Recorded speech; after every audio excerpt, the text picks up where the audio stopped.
একটা কাক একটা পাকা খেজুরের গাছ থেকে খেজুর টুটে নিয়া একটা মরা গাছের খেজুরের গাছের উপরে নিয়া বইসেই খেজুরটা রাইকা আবার কাকটা চলে আসে, আইসা পাকা খেজুরের গাছ থেকে খেজুর টুটে করে নিয়া ওই মরা গাছের উপরে খেজুরটা রাইকা আবার চলে আসে। ডাকাত সর্দার কয়, ঘটনা কি একটু বোঝা দরকার, দেখি এখানে কি আছে। ডাকাত সর্দার খেজুর গাছটা বেয়ে বেয়ে উপরে ওইটা দেখে যেই জায়গার মধ্যে খেজুরটা রাইকা রাইকা কাক চলে যাইতেছে, ওই জায়গার মধ্যে একটা বিষাক্ত সাপ, অনেক বড় একটা সাপ বসা, কিন্তু সাপটার চোখ নাই, অন্ধ, এজন্য নিজের রিজিক দেখে না, খাওয়ার জন্য নিজে বের হতে পারে না। আল্লাহ পাক রব্বুল আলামিন অন্ধ সাপটারে আল্লাহ পাক কাকের মাধ্যমে তার রিজিকের ব্যবস্থা করতেছে। সর্দার নাইমে আইসে কই, রে আমার সাথীরা কে কোথায় আছো? আমি তওবা করলাম, আর জীবনে ডাকাতি করব না। একটা অন্ধ কাককে যদি আল্লাহ, অন্ধ সাপকে যদি আল্লাহ পাক তার রিজিকের ব্যবস্থা করে, তার কাছে, তার ঠোঁটে, তার মুখে আল্লাহ রিজিক নিয়ে পৌঁছায়, আমি তো আশরাফুল মাখলুকাত, সৃষ্টির শ্রেষ্ঠ জীব, আমি কেন রিজিকের জন্য ডাকাতি করব? আমি কেন রিজিকের জন্য মিথ্যা বলবো? আমি কেন রিজিকের জন্য আরেকজনের মাল হনন করব? আজ থেকে তওবা করলাম, আমি আর ডাকাতি করব না। কিতাবের ভিতরে লিখেন, ওই ডাকাত সর্দার সহ এই সবগুলি ডাকাত ওই যুগের আল্লাহর ওলি হইয়া তারা কবরে গেছে। এজন্য ভাইরি মনে রাখবা, মনে রাখবা, খেয়াল করে শুনবা। যুবক বলতেছে, আমি যখন ঘর থেকে বের হলাম, আল্লাহর উপর ভরসা নিয়ে আমি বের হলাম, বের হয়ে আমি যখন আসলাম মাঠে, আইসা গরু রাখালি করি, উট রাখালি করি, ওই অবস্থায় একটু ঘুমাবো। আমি বড় পরিশ্রান্ত, আমি বড় দুর্বল, আমি বড় ক্লান্ত, এখন একটু ঘুমাবো, কিন্তু এই জায়গায় ঘুমাবো কোন ভরসায়? পাশেই জঙ্গল, পাশেই পাহাড়, কেউ নাই, আপন বলতে কেউ নাই, বন্ধু বান্ধব কেউ নাই, আমি এখানে কোন ভরসায় ঘুমাবো? ঘুমায় থাকার পর আমাকে কে দেখবে, কে পাহারা দিবে? কেউ তো পাশে নাই, কিন্তু আমি ক্লান্ত। ওই অবস্থায় গাছের নিচে একটু ঘুমাবো, আর আল্লাহর কাছে বললাম, মালিক আমি ঘুমাইতে চাই, কিন্তু আমার পাহারা দিবে কে? মালিক কেউ নাই, পাহারা দিবা তুমি আল্লাহ। আল্লাহ আমি তোমার পাহারায় ঘুমাইতেছি, আমাকে হেফাজত করো। আল্লাহ বলে, ওমাইয়া তাওয়াক্কাল আলাল্লাহ ফাহুয়া হাসবু হাসবু। বান্দা বিশ্বাস কর, বিশ্বাস কর, তুই আমার উপর যেমন ভরসা রাখবি, আমি আল্লাহ তোর সাথে ওই রকম আচরণ করব। এজন্য ওই বান্দা, ওই যুবক, ওই রাখাল যখন আল্লাহর উপর 100 ভরসা করে ঘুমায়, রব্বুল আলামিন তারে কুদরতি ভাবে আল্লাহ তারে বাঁচায়। জোরে বলেন সুবহানাল্লাহ।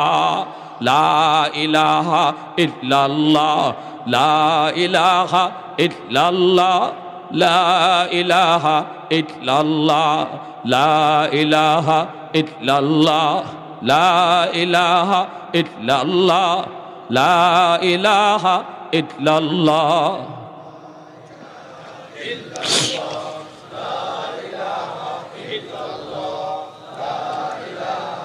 আল্লাহু রাব্বুনা মুহাম্মদ নবিয়ুনা, আল্লাহু রাব্বুনা মুহাম্মদ নবিয়ুনা, নাহনু নুতিউহুমা, নাহনু নুতিউহুমা, নাহনু কুল্লুন হিজবুল্লাহ, লা ইলাহা ইল্লাল্লাহ, ওয়াতাসিম বিহাবলিল্লাহ, মুজাহিদ ফি দীনিল্লাহ, লা ইলাহা ইল্লাল্লাহ, লা ইলাহা ইল্লাল্লাহ, লা ইলাহা ইল্লাল্লাহ, লা ইলাহা ইল্লাল্লাহ।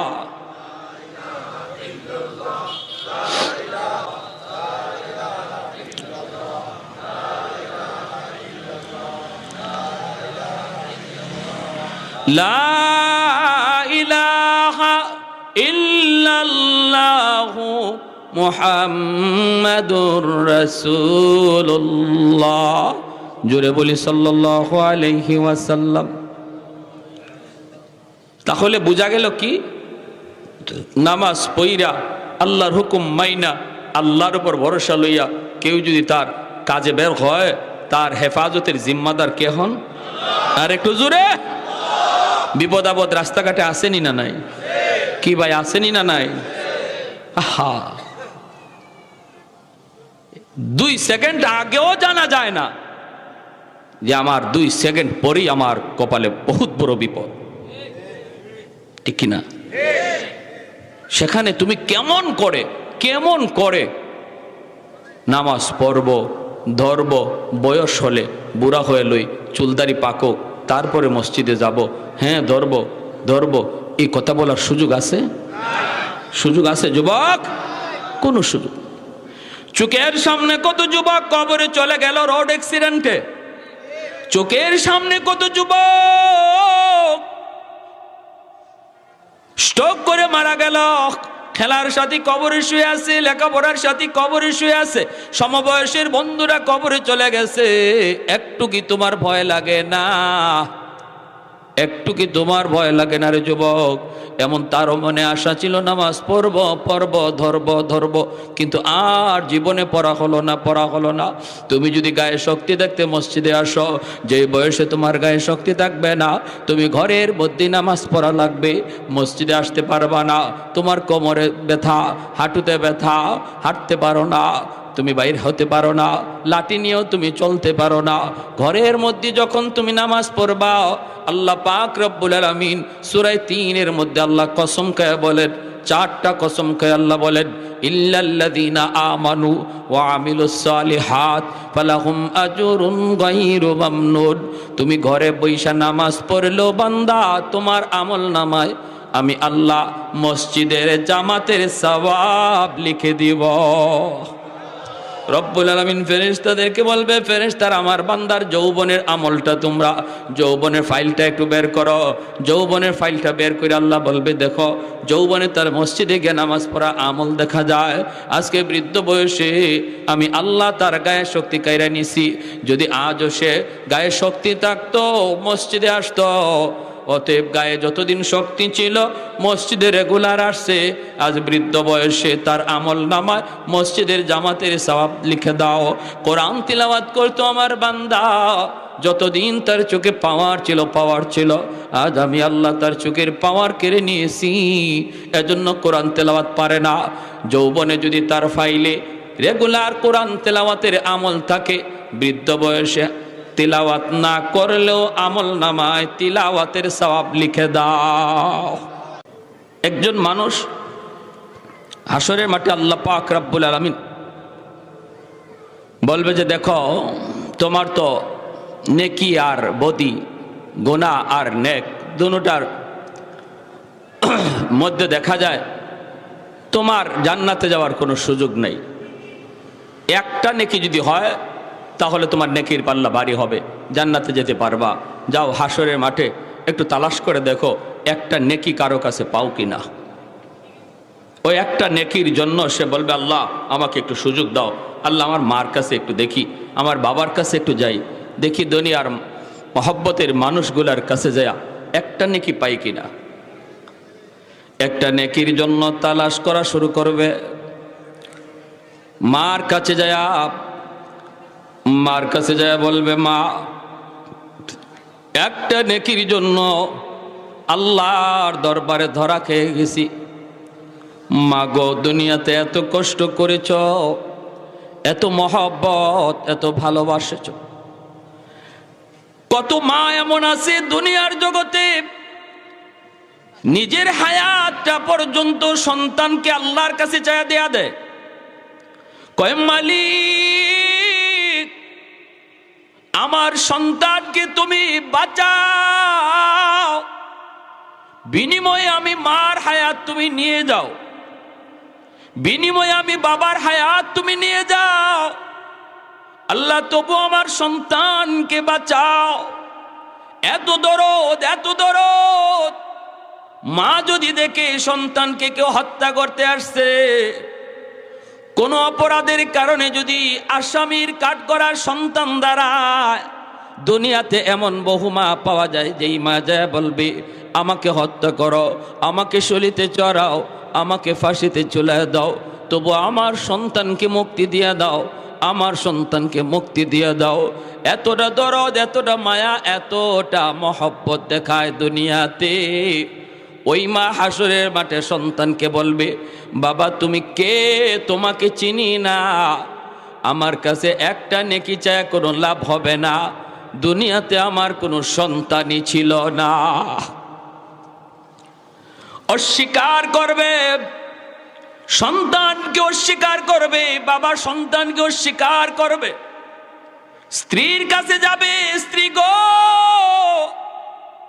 এত ভালোবাসা, এত মহব্বত তোমার মাঝে আমার মাঝে ছিল, বিপদ, চরম বিপদে পড়ে গেছি, বেশি লাগবে না, একটা নেকি, শুধু একটা নেকি দিয়ে আমাকে বাঁচাও।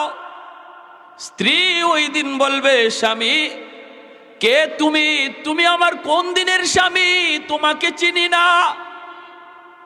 এইভাবে কেউ কাউকে চিনবে না। হাসরের মাঠ ঘুরবে, ঘুরতে ঘুরতে ক্লান্ত হয়ে এক জায়গায় বসে পড়ে, চোখের পানিটা জড়ায় জড়ায় বান্দা যখন কানবে, হঠাৎ করে একজন মানুষ ডাক দিয়া বলবে, ভাইনে তুমি কে, কি হয়েছে, এত পেরেশান, এত কান্দ কেন? লোকটা তখন বলবে, ভাই বিপদ, চরম বিপদ, একটা নেকির জন্য আমি আল্লাহর কাছে আটকা পড়ে গেলাম, একটা নেকি কেউ দিতে চাইল না, মা আমার পরিচয় দিতে চাইল না, বাবা পরিচয় দিতে চাইল না, কেউ পরিচয় দিল না, স্ত্রী, মহব্বতের স্ত্রী আমাকে পরিচয় দেয় না, আমি নিরাশ হয়ে বসে গেলাম। এখন আমি আল্লাহর কাছে যে হাজির হব, কারো কাছে কোনো সাহায্য পেলাম না।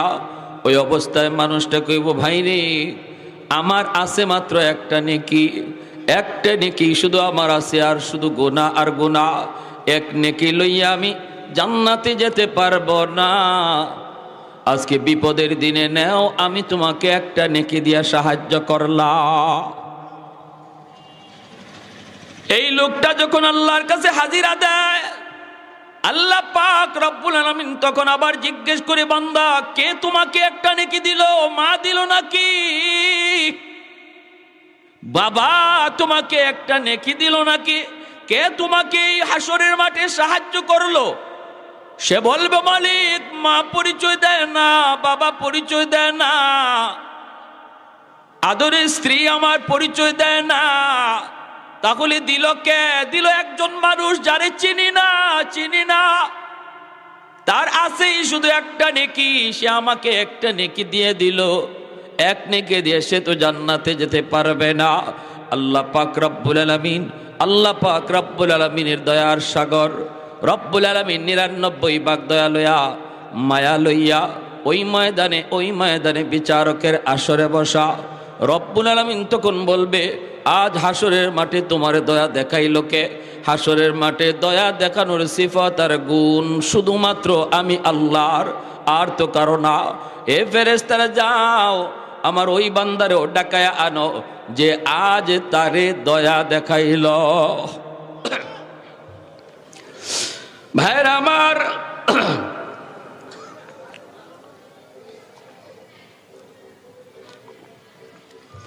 এই মানুষটারও হাজির করা হয়। এইবার আল্লাহ পাক রব্বুল আলামিন তখন বলে, বান্দা হাসরের মাঠে তো দয়া দেখানো শুধুমাত্র আমি আল্লাহর গুণ, এটা আমি আল্লাহর শুধু বৈশিষ্ট্য।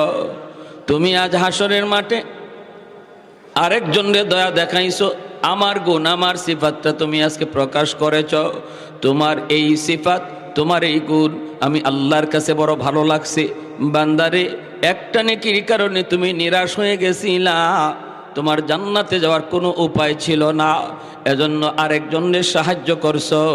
আমি জাহান্নামে যাই, আমার তো জাহান্নামি ফয়সালা, আমার আরেকটা ভাই বেঁচে যাক, আরেকটা ভাই জাহান্নাম থেকে বেঁচে যাক।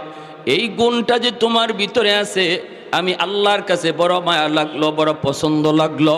তোমার এই গুণের খাতিরে আমি আল্লাহ তারেও মাফ করলাম, তোমাকেও মাফ করলাম। আরেকটু জোরে বলি সুবহানাল্লাহ।